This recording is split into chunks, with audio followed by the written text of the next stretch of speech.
రాష్ట్ర ప్రభుత్వం సుద్దీన్ ఓవైసీతో కలిసి హిందువుల మనోభావాలు దెబ్బతీసే విధంగా వాళ్ళ అయ్యప్ప స్వామి మాలినటువంటి ఒక ఎస్ఐకి నమ్మి ఇవ్వడం జరుగుతుంది.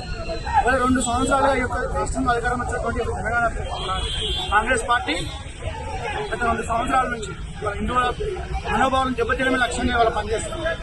సికింద్రాబాద్లో ముత్తానమ్మ గుడి కావచ్చు, బంజారాహిల్స్లో పెద్దమ్మ తల్లి విగ్రహం కావచ్చు, మొన్నటికి మొన్న రామగుండంలో అమ్మవార్ల గులం గుడి చేత కావచ్చు, నిన్న ఏదో కాంచనమాగ కేసులో ఎస్ఐకి నమో ఇవ్వడం, ఇవన్నీ చూస్తుంటే ఈ యొక్క రాష్ట్రంలో రేవంత్ రెడ్డి ముఖ్యమంత్రి అలియాస్ రేవంత్ దీన్ మరియు అసదుద్దీన్ కలిసి హిందువుల యొక్క మనోభావాలను దెబ్బతీయడమే లక్ష్యం పనిచేస్తూ ఉన్నారు. వెంటనే ఆ మెమోని వెనక్కి తీసుకుని పోలీసులు బహిరంగ క్షమాపణ చెప్పకపోతే రాబోయే రోజుల్లో హిందువులందరూ ఏకమై ఈ యొక్క రేవంత్ దీన్ ప్రభుత్వాన్ని కుప్పగొలుస్తున్న తెలంగాణ రాష్ట్రం చెప్పేసి హెచ్చరిస్తా ఉన్నాం. భారతీయ జనతా యువ మోర్చా జిందాబాద్. ఈ రోజు మనం భారతదేశంలో ఉన్నామా, పాకిస్తాన్లో చేసుకోవాల్సిన అవసరం హిందువులరా? ఈ రోజు ఎంత దారుణం అంటే పోలీస్ వ్యవస్థ కంచెం కానీ ఈ పోలీసులను ఆనందం చెప్తా మీరు అట్టలేదు. పోలీసు ఆఫీసర్కి ఏమో ఇచ్చారు, మీకోసం ఏమొచ్చారు, మీకోసం ఏమొచ్చారు పాకిస్తాన్ మీకోసం ఏమొచ్చాం ఆనందం.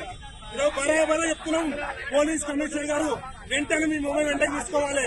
లేని ఎడలా మేము ఇంకా పెద్ద ఎత్తున ఉద్యమం చేస్తాం. ఇంకా వందలాది మంది యువకులు అయ్యప్ప స్వాములు రాబోతున్నారు. వెంటనే మీ మొబైల్ వెంటనే తీసుకోవాలి. ఎందుకంటే ముస్లింలకు లేని రూలు మాకెందుకు, వాళ్ళ గంటలు ముందు పంపిస్తారు. అయ్యప్ప నేను ఏమైనా భిక్ష పెట్టమన్నా, లేకపోతే డబ్బులు అయ్యప్ప వాళ్ళ కోసం ఈరోజు కేవలం ఆయన భక్తి ప్రదర్శిస్తే ఈరోజు నువ్వు మెమో జారీ చేస్తావా? ఈరోజు ముస్లింలకు ఎందుకు జారీ అయ్యావు? నువ్వు టోపీ పెట్టుకుని వాళ్ళకి జారీ అయ్యావు. రంజాన్ పండుగ టైంలో గంటలు ఎక్స్ట్రా టైం ఇస్తావు కదా, ఎందుకు ఇస్తామని అడుగుతున్నా నేను. ఇలా ముస్లింలకు ఒక రోజు, హిందువులకు ఒక రోజులా బిడ్డ ఇదే విధంగా నీ పరిపాలన కొనసాగిస్తే గతంలో కేసీఆర్ పొందగాళ్ళు హిందువులు పొందగాలు అంటే ఇంటికి పరిమితం చేస్తాం. అదే విధంగా నిన్ను కూడా ఇంటికి పరిమితం చేస్తాం. రేవంత్ రెడ్డి గారు వెంటనే మీరు చేసిన తప్పులు క్షమాపణ చెప్పి, హిందువులకు క్షమాపణ చెప్పి ఆ స్వామికి ఇచ్చిన మెమోని వెంటనే విత్డ్రా చేసుకోవాలి.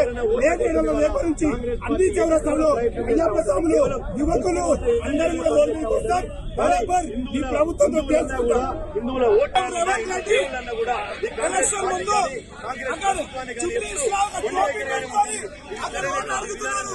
ముస్లిం వాళ్ళకి సపోర్ట్ చేస్తున్నారు, వేరే మతాలకి సపోర్ట్ చేస్తున్నారు.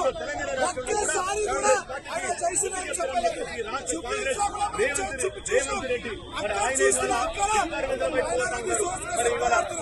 ఈ రోజు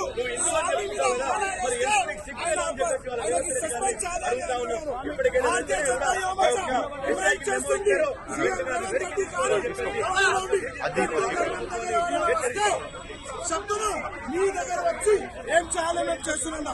ఈ రోజు కూడా స్వామి వాళ్ళ శాంతిపురం వస్తే స్వామి వాళ్ళకి లాఠీ చార్జ్ చేస్తున్నారు.